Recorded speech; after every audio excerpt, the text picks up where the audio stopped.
Unit 38, that's a 2-1, the TAC 36. Copy, that's 1 Adam 4, show us en route, ETA 2 minutes. Welcome to Running Code, the podcast where you, the viewer or the listener, get to know a little bit more about the men and women of the Newport News, Virginia Police Department. Hello, Melissa. We're back for another episode. Hi, Morgan. We are. We are back. And I still have the facial hair. My wife Sorry, has not Jess. forced me to shave it yet. Sorry, Jess. I'm working on it. That's right. That's right. We have a great guest today. Somebody who I admire very much, for the record. We do have a great guest. You wanna introduce yourself to everybody? Let them know who you are. Sure. My name is Cornelius Webster. I serve as a lieutenant for the Newport News Police Department. Joined in 2010. Been in the department for about 15 years, going on 16 years now, if you do the math already. Right. And the husband to my wife, Marlena, and father to my son, Cornell, and my daughter, Elena. Wow. 15 years.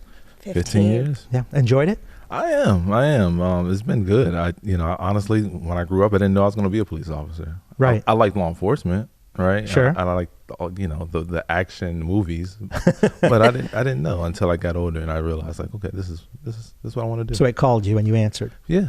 I think that's wonderful. So take us back to where you're from, and tell us a little bit about your career. Sure. So I am a proud product of downtown Newport News. Hey. Awesome. Born and raised. I am a Huntington Viking alumni.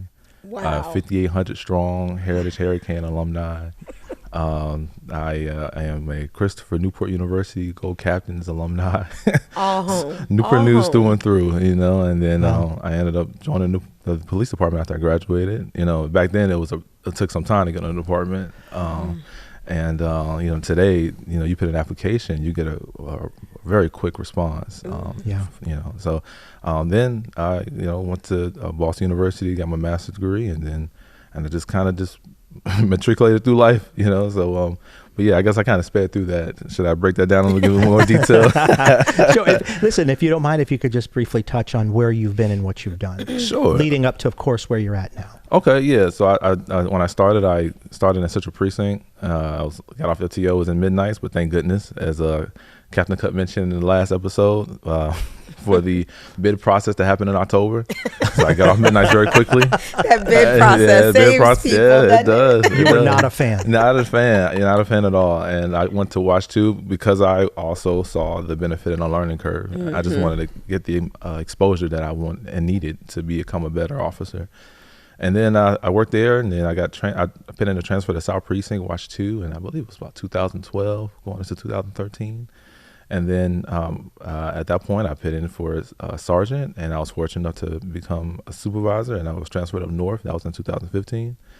And then I was able to work up in with Lieutenant Morgan and of course the retired Captain Morgan Tegens, and SRO, the School Resource Officer Division, the unit. Sorry, and then ended up working there until I got promoted to lieutenant and went to South Precinct. And then I was transferred to North Precinct in 2023 as a lieutenant as well. And then I've been recently transferred to the training academy. Right. And so as and you are the training academy instructor. Academy director. Director. Sorry, director. Sorry, that's right. Director. My fault. Director. And you oversee all things training. Yes, sir. And it's been, I'm very proud of the training academy. I'm very proud. I see the work that gets done there and the guys that work there. Our training academy is DCJS, Department of Criminal Justice Services, certified as an independent training academy. So that allows the police department to conduct its own training at its will, to its needs. It is also CALIA accredited, which is an international standard that we strive for. But even beyond that, the state requires us to do 480 hours of training.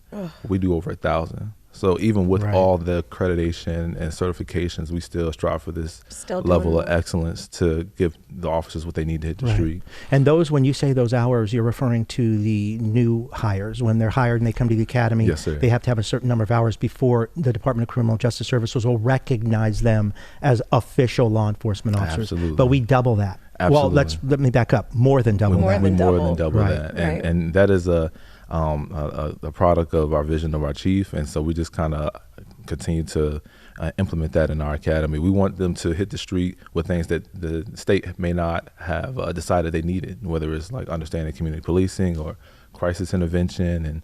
And we recently just bought this $170,000 virtual reality training system to not only assist our new recruits, but also continuing the education of our current officers. And so that also not only helps our officers, but it also helps our community members. So I'm excited about that. It's called the virtual system. And that's going to be used to really help our community members really understand what we do and kind of get an idea of the hardship of law enforcement and the decision making and the liability and the risk that we take when we hit the street. And of course, it will never really truly duplicate being out there and being by yourself and making those life decisions. But if they can just get an idea, you know what I mean, of what's going on in an officer's mind and that serious moment, that I think it'll build a sense of camaraderie and understanding that we need to kind of bridge that whatever trust gaps that are in the community. I think that's a really good first step. And it offers a sense of how quickly things unfold. Right. Yeah. And the split-second decisions that have to be made. Yeah. So like that. So like for instance, that virtual system. So like an officer, the consequences are just real, right? You know, you're out there in the street, you're by yourself. But in that training facility and in our virtual system, they have a actual weapon that has kickback. Right. It's metal. It's kind of heavy. Right. You have a system that you can put on your body to kind of give you like an electrical shock a little bit, right? And you just have this overall underlying tone of performance anxiety because you just want to get it right.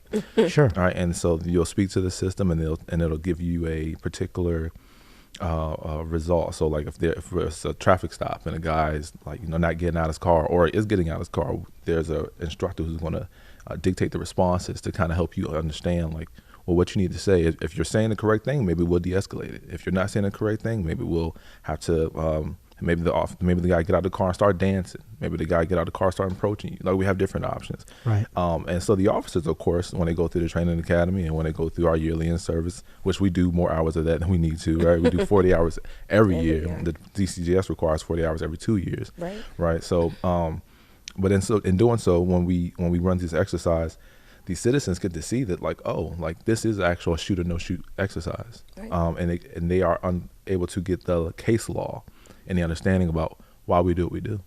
Yeah, it's a brilliant system. And I think that's only one of many things that we purchase and train on and so that we can be the best that we can be. Absolutely. Because in the end, we owe it to the people we serve. Yes. Right. So you're now the academy director. Now, obviously you oversee the new employees. We know that. But you also oversee yearly training for the police department. Yes, sir. You also oversee what training comes in from private instructors and so forth and so on, right? How do you keep track of all that? Oh man, look, I can't take credit for that. I have a great staff out there. They are hardworking. They love their jobs. When people come to the training academy, it's because they have a heart for helping people understand. I think that is, it's one thing to care about people. It's another thing to want to equip yourself to be competent and confident in that moment. But it's another thing to look at someone and want to persuade them into becoming knowledgeable. And I think that is a skill set. I think that's like a passion. I think that's what we have there. I know that's what we have there. The hours they put in, and the person who oversees specifically our specialty school is MPO Jackson. And so she takes the time to try to ensure that we at least have, at minimum 3 quality programs coming to our academy every month. And so that's anything from special victims to community to basic investigations to narcotics investigations. We're just really trying to filter that information and get the officers what they need. And of course, we'll get feedback from the organization, from leadership. But whatever it takes to get us to the next level and get us to that level of excellence and confidence, that's what we'll do. Wow, that's amazing. And I know that you mentioned earlier that you graduated from CNU. Yes. Now, another guest we had on recently was Captain Cup. He's also a CNU alumni. You share that, yeah, right? Absolutely. Now, are you still also connected to CNU? Oh, for sure. I am a proud alumni. I guess I skipped the personal life section really quickly now that I think about it. It's all right. But I'm a proud alumni. Like I went there for 4 years, and I'm the first person in my family to graduate from college, so that was a big deal for us. I've had an amazing experience. I think CNU was right down the street, but I would have never thought that was in the city of Newport News. You know what I mean? Like I don't tell this story often, but I guess, you know, I had the opportunity of going back. So I played football at Christopher Newport University, and I had Coach Paul Crawley gave me the opportunity to come back and talk to the players. And it kind of just came out in story time. But like my freshman year, I didn't live on campus, right? And so I used to catch the HRT bus from Blair and Buxton to Christopher Newport University in the morning. And then eventually I did move on campus. And then eventually I developed some lifelong friendships there. The teammates and friends I developed were groomsmen at my wedding. And then we ended up just, you know, like, I don't know, it's been a great situation. Just recently they were able to assist us with having a football camp this summer. So they brought out players and coaches and equipment, and Officer Lafayette Morrison, he coordinated that, and with Newport News Public Schools, and we use Todd Stadium. So the partnerships are strong. They definitely are a supportive group, and I appreciate them. They've been nothing but good to me. I have nothing but great memories and nothing to thank them for what they contributed to my life. Wow, that's wonderful.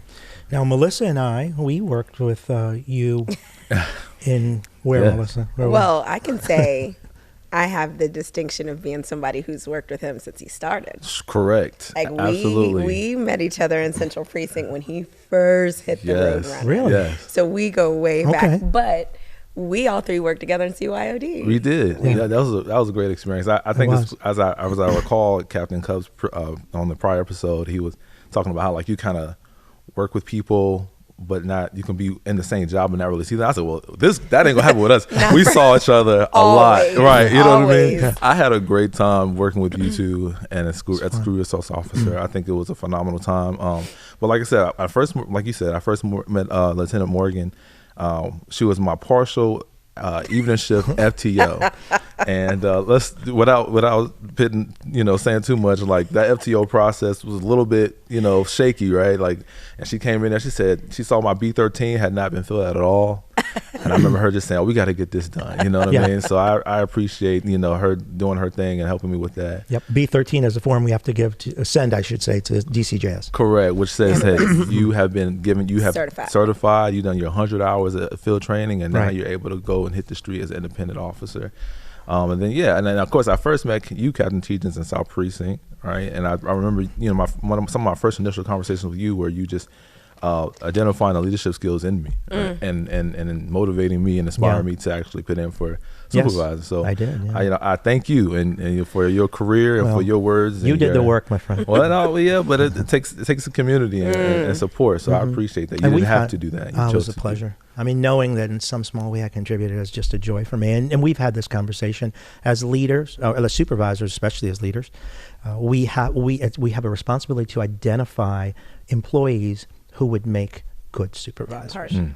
Absolutely. Because sometimes they do not see it in themselves. I totally agree. I think my favorite quality to look at, to identify people to try to help into leadership, is how I see them supervise their people, how they lead the people that's their current subordinates, the people, their current followers.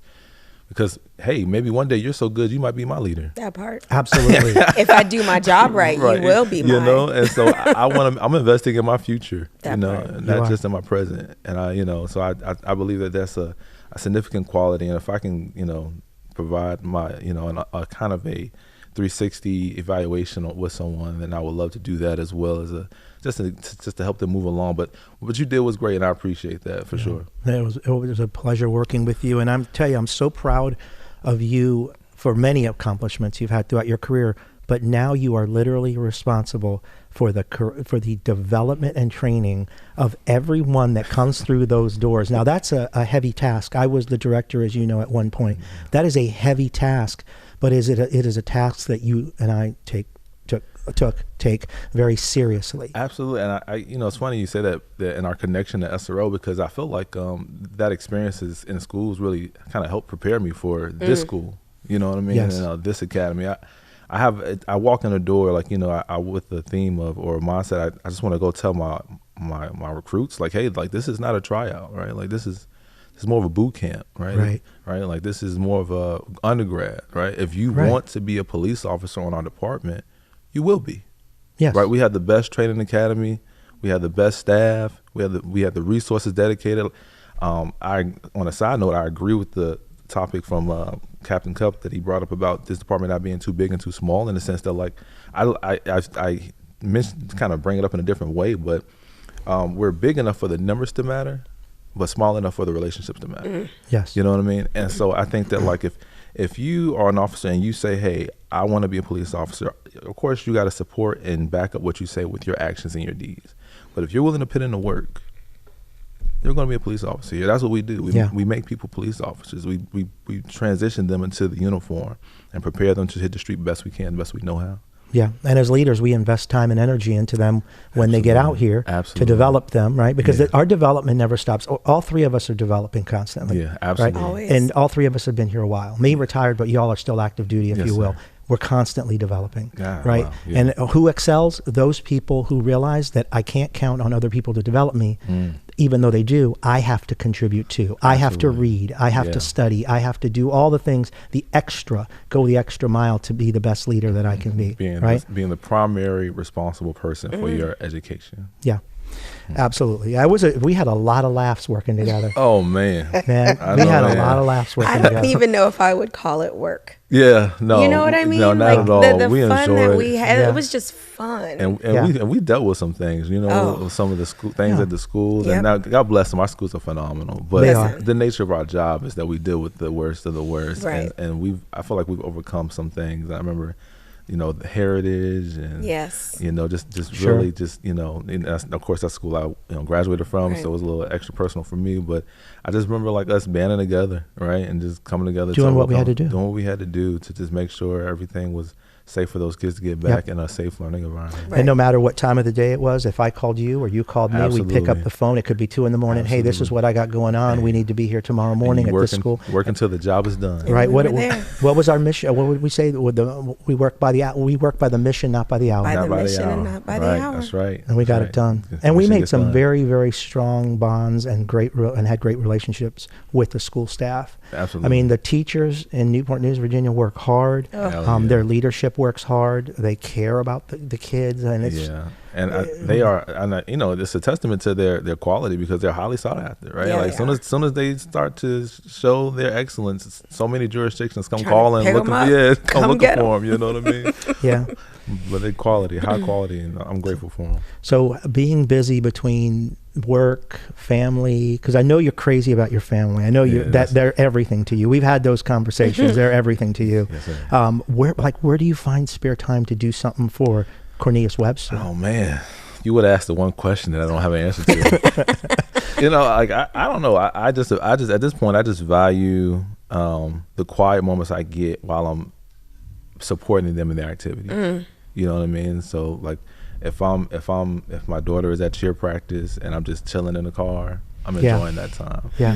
If Cornell is doing something and I don't know, if he's S1 practicer or whatever, and I can just sit there and just enjoy that quiet space, but still feel like I'm being present, and being supportive in a third party manner or whatever that is. And they know you're there. And they know I'm there. Yeah. I mean, outside of I still try to go to the gym and work out a little bit, or but I think what I've been able to do to kind of really help myself is just get back into coaching a little bit. And it benefited me as well as benefited the kids. And so I think I'm fortunate I was able, as Melissa wears her Tri-City gear, shout out to Tri-City. Shout out to Tri-City. A lot of respect, a lot of great leadership in the organization, a lot of committed citizens from great backgrounds, a lot of stories, a lot of positive examples for the youth in that one organization. They do so much for the community, so I commend them. And I'm grateful for the people that kind of helped me connect with that group as well. Harrison Kent, somebody who I went to Christian Newport University with, he was the first person I called. I said, hey man, I know you got your son playing in rec sports. Like, what do you, who do you affiliate with?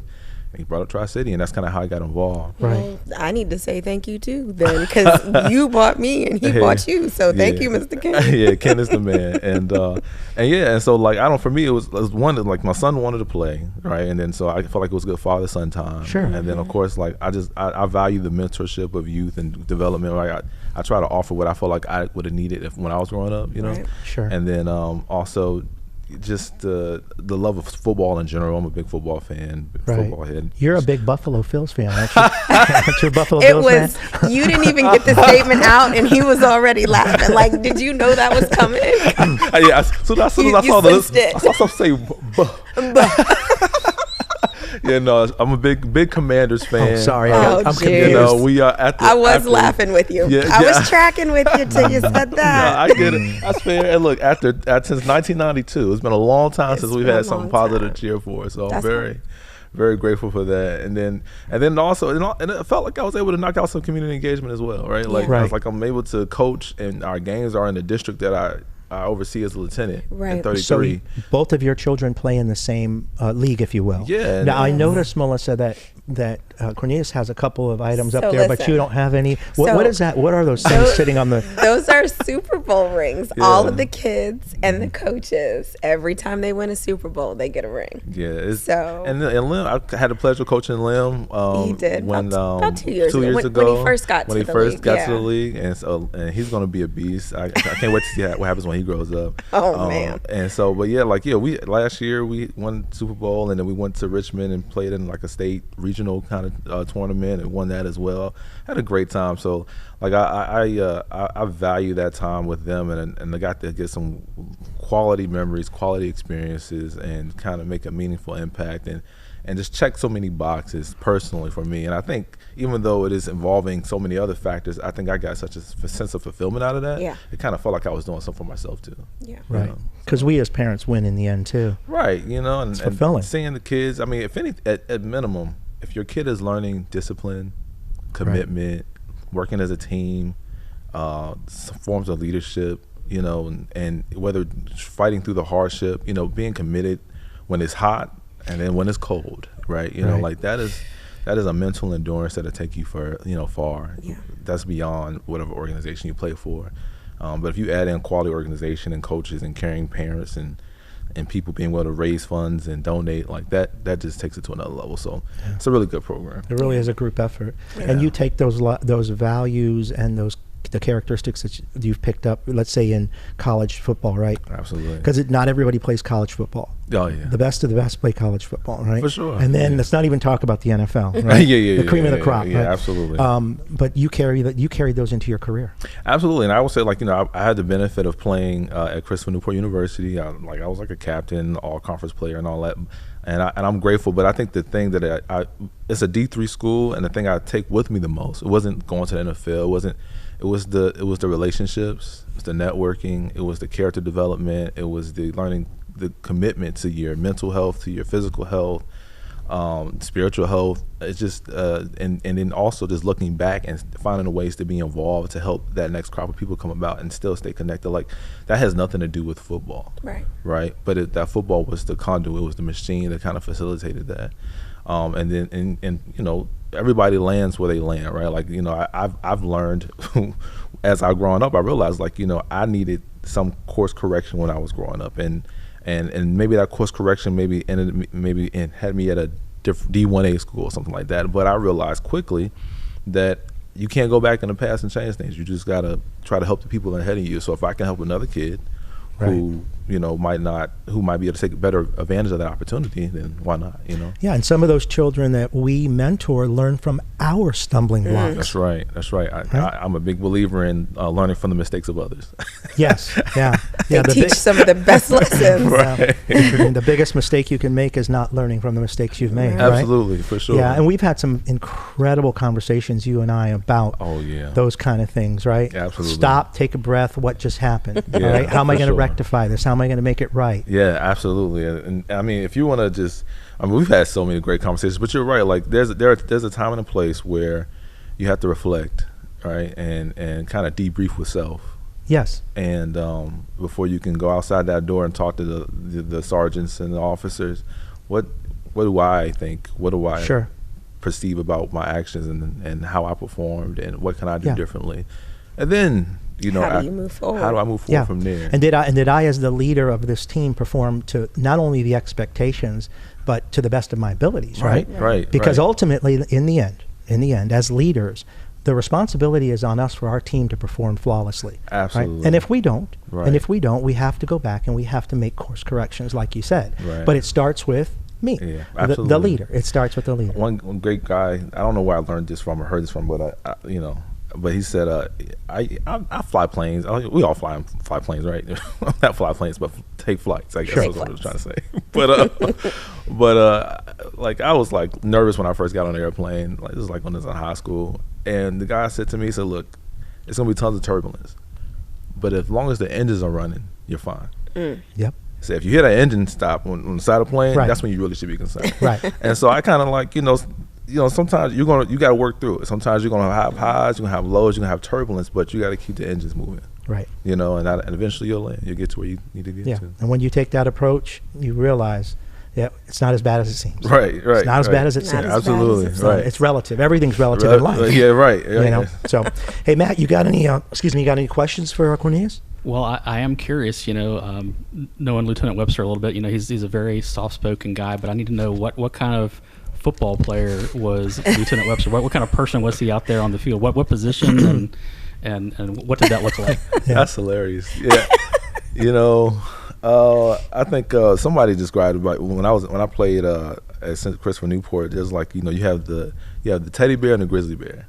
Ooh. The grizzly bear can come out in football in small moments, but most of the time you get the teddy bear. You know what I mean? But I played defensive tackle and left tackle in high school, and then I got to college and played left tackle. And I guess if I had to think of a comp, this is gonna sound a little old school. I mean, today, Trent Williams is probably like the more popular, dominant left tackle in the NFL. Okay. But I would say I was more like a Jonathan Alden. I don't know if all the football heads know who that is, but okay, but he was more thoughtful, kind of smart guy, kind of philosophical, and but he's a Hall of Famer, won the Super Bowl with the Baltimore Ravens.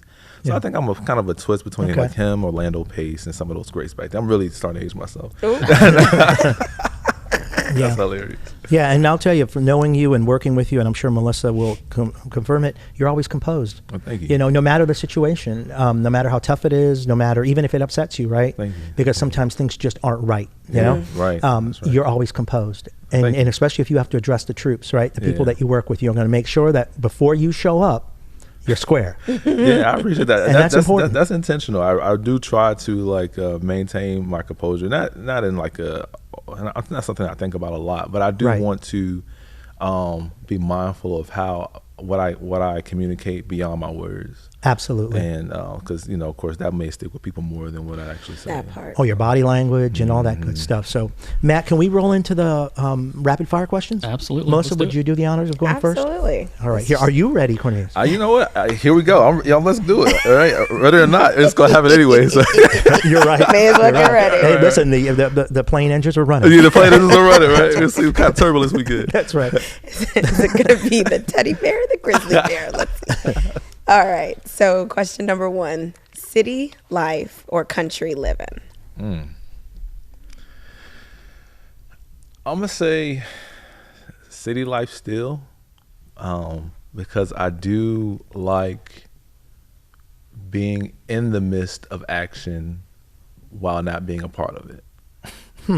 Interesting. So like maybe my house is like the country, but outside my house is like the city. So I like the option of being able to go and be a part of something, or go to an event, or the convenience of the stores and the commercial industry and all that stuff in my local area. But I think as I'm getting older though, A little bit of a slowdown. Yeah, it's a bit of a transition starting to occur. That grass, as opposed to those concrete buildings, is starting to look a little bit better. Right. Yeah. A little greenery there. A little greenery there. You know, maybe a little, nice ambiance and the birds chirping. Nothing wrong with waking up out here in the chickens. Right. You know what I mean? That's not sounding too bad right now. Now, Melissa, you're city. City, no doubt, Absolutely. right? City. Yeah. I love being able to rip and run. So you must have really enjoyed going to Boston then for that training. I had a ball. It's beautiful. I had a ball. Beautiful I had city. to stop, slow down, Wow. because I just ran so much. We had a ball. That's Oh amazing. Yeah. That's awesome. I'm for me, hybrid, really. Okay, I'm like I you, can kind see of like that. a hybrid. Yeah, A little bit of yeah. each, if you will, when I want it.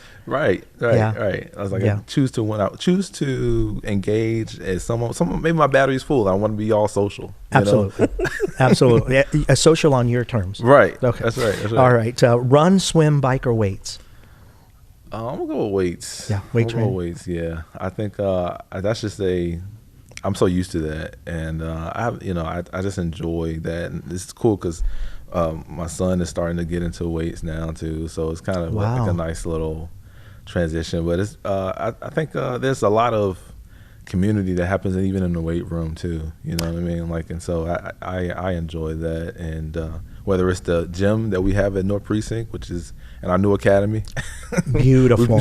I'm grateful for it. It's a beautiful building. Give us tons of room, tons of space for our academy class, and and we go there and work out or something like that, or whether it's the YMCA. There's always a wonderful connection. Yeah, we have probably one of the largest, correct me if I'm wrong, but we have one of the largest training facilities in Virginia. Thank you, City of Newport News. For sure, absolutely. I Man. mean, for sure in the peninsula, and on the east, and in the Hampton Roads region. Right. We host about 6 large classrooms. 3 of those classrooms can hold up to about 48 people, as well as we have our 2 BLE classes, our basic law enforcement classes, which host our recruits, and then we have our basic telecommunicators academy class, and that's decked out with TVs everywhere on the walls. Beautiful. And stuff. I mean, so they, the time, and that's also a part of your work you put in before you retired as well as captain down there. So it looks good, and it definitely is ready for the 21st century. Yeah. Every instructor that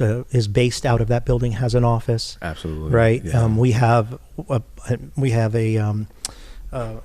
room where we can do things related to weapons and ammo and all that good stuff. Armory and yeah. The word slipped my mind. I know. I was trying to figure out. I was like, do I let them just describe it, or do I give them the term? That retirement's been good to me. Yeah. Listen, Yeah. I've only been retired 2 months, and I forgot the date once already. what day it was. But so the facility is gorgeous, and it connects to our North Precinct. Correct. So officers, right after they get off duty, can go straight to the gymnasium, Absolutely, which yeah. has professional grade equipment. Absolutely, and we're still building it. So it's high quality, but we're still building it. So if there's someone out there that would love to contribute to our gymnasium, hey, hit us up. We will definitely consider it. We want to continue to build what we have. We have tons of equipment in there, and I think it can just be just significant for what we're trying to accomplish in law enforcement, especially when we talk about like physical health, encouraging people to take care of their bodies and as well as their minds, and that's just a critical element for us. Yeah, beautiful facility. We're very, very fortunate, and it wasn't always that way. Right. But our leadership, both internally, meaning agency-wise, and of course city leadership, we're all synchronized, right? Right. In with relation to the importance of having a facility that is of that quality. Yeah. Right. Because in the end, Right. the officers benefit, and when the officers benefit, the citizens benefit. Correct. Right, and you have that effect. The cyclical effect. Absolutely. Yeah, yes, sir. Absolutely. Question number 3, Melissa. I think this one's Is yours. that me? Yep. All right. Thin crust, regular crust, or deep dish pizza? Wow. Yeah. That's such a random one. That's good. Yeah. It As sure a- Thanks, is. Matt. I know. As of late, it's been thin crust because I'm trying to cut back on I calories. hear so, ya. Okay. Yeah, so but it depends. Like if I'm in Chicago, I'll go to deep crust, right? I can't, but as of late, I've been doing the thin crust. I'm a thin crust guy too. However, I did experience not too long ago Detroit style pizza. Have you ever had that? I don't think so. How's that? It's almost like a cross, but I've only had it once, between thin crust and the Chicago one. Really? And it's somewhere in the middle, and the outside of the crust, it's done in a pan so that it's charcoaly, if you will. I don't know if that's the correct terminology, but it has a flavor that comes from that little. Wow. Where'd you remember? Where'd you go? Detroit. Are you ready? You want to give them a plug? Right. It was a local food truck. Wow. Wow. Yeah, that's impressive. Tip top. I enjoyed Detroit it. style pizza. All right, here we go. Jeans, slacks, sweats, or shorts. Definitely going with the sweats. Yeah. Yeah, definitely going Comfort? with the sweats. Absolutely. You know, I would have wore sweats here. You know, but it still works, right? It still works. Still work. So, yeah. Wait a minute. I don't know who's gonna show up. Yeah, right. I know they're only seeing the top half of my body, but you know, I'm still gonna wear some decent pants. For me, it's jeans. I love a good pair of jeans, comfortable. You know, not tight, just comfortable jeans. Yeah. Melissa, Sweats all day. You too, sweats all day. Easy. Oh yeah. Fair enough. Oh yeah. All right. If they had a sweatsuit that we could wear to work, buddy. You'd be all over it? Every day. Every day. I'm a big fan of athletic fit jeans, though. That's been a big theme. Yes. You know, so. I love loose fitting jeans. Yeah, absolutely. Yeah. Don't like the wide bottoms either. Yeah, I don't like those. Yeah, no. They got to taper. You know what I mean? It's not what you used to wear back in the day. You know, the when I was a young lad. Yeah. Listen, I might have even rolled those up. Hey, there you go. You know something. All right. Okay. All right. Last question, Melissa. It's on you. Favorite childhood TV show?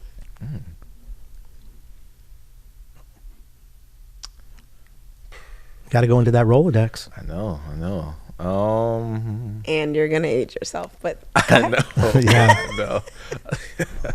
That's a tough question. I would say I watched a lot of wrestling when I was a kid.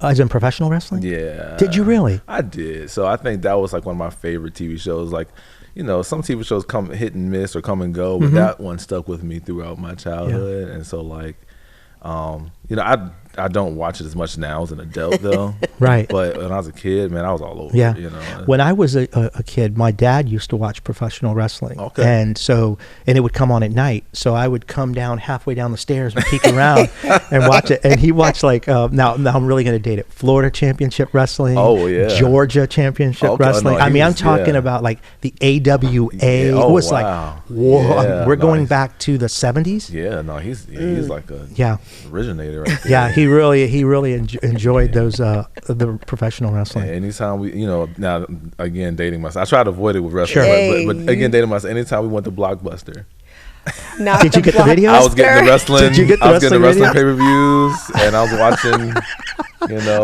WrestleMania 1, 2, 3. Now, have you ever been to a live wrestle? For sure. Norfolk yeah. Scope? Yes, sir. Yeah. Norfolk Scope. It's been. I took my son as well. My daughter likes it too a little bit, but you know, he tends to like it more. But it's been to a couple of those. Got to see Roman Reigns and all the. Did you really? Greatest My father, Eric Kemp, he's retired. Sergeant Kemp. He hooked me up with some tickets once, and I took my pops with me. Oh yeah. And so my dad and I went to Norfolk Scope because I know how much he liked it. Wow.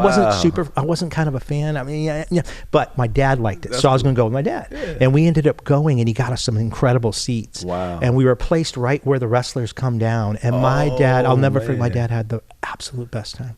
That's a wonderful memory to have. It's an incredible memory. Wow. Yeah. He and it was great because people get into that. They'll scream. Oh my gosh. Yeah, it's intense, and I did not realize am not that. big on. I self-express, but I don't self-express to that extent. So I definitely was like, where do I sit? I don't know how. We're the safe zone. Yeah, is there a not? Is there like a quiet non-yelling zone? Yeah. Sir, I can't see. Sir, could you sit down? Yeah. It's been great. It's been phenomenal. Thanks for coming in. Thank you for having me on. Thanks for I appreciate it. Thank you for the opportunity to talk about myself and the Training Academy. And I'm proud of the work that you guys do here. It's awesome. Aww. And I also I was on vacation when you had your retirement ceremony. So I wanted to use this platform as an opportunity to say thank you for your years of service. Thank you for your mentorship, the conversations, the guidance, the encouragement, working to the mission, holding me accountable. Just so many things. You've been phenomenal, and I just want to say thank you. I'm humbled. Thank you very much. It was a joy to work with you. You're so genuine. You're so genuine. You care so much about the people in your charge and also the people around you, and especially as citizens. And I'm very proud of you. I mean, you've come such a long way. I mean, you really have. And I'm so excited about seeing where your future. I appreciate it. Yeah. Thank you. Thank you so much. Melissa, I'll see you in maybe a month or so, right? It's not going to take that long. Come on. Take that long. So it's been great. And we're on a bunch of platforms? We are. We're everywhere. Facebook, Instagram, Apple app. Like literally everywhere. YouTube. Yeah. Check the box. Like us. Be our friend. Absolutely. All of those things. Yeah, we appreciate it. Hey, thanks for hanging out with us. Cheers.